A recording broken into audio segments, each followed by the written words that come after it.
نفذت القوة الصاروخية في القوات المسلحة اليمنية عملية عسكرية نوعية استهدفت قاعدة نيفاتيم الجوية في منطقة النقب جنوبية فلسطين المحتلة بصاروخ باليستي فرط صوتي فلسطين 2، وقد وصل إلى هدفه بفضل الله.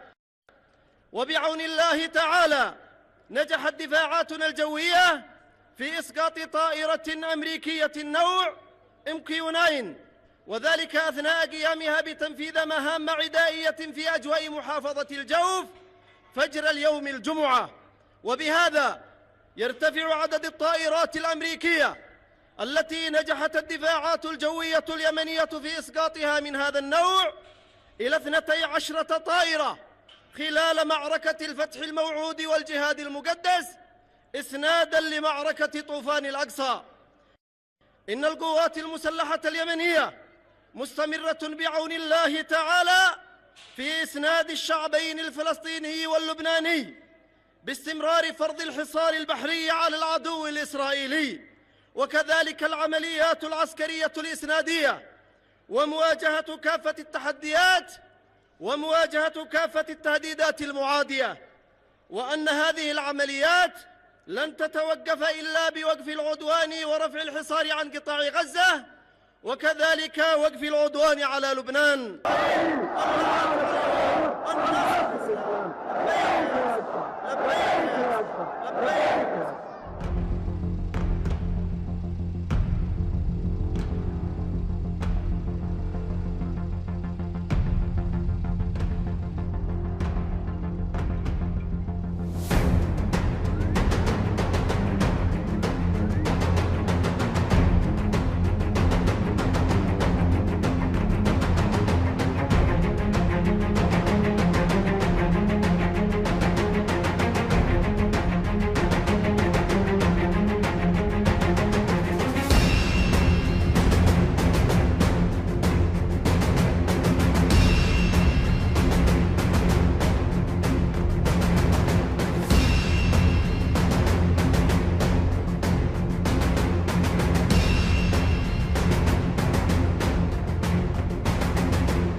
איפה הקבלן בדרך?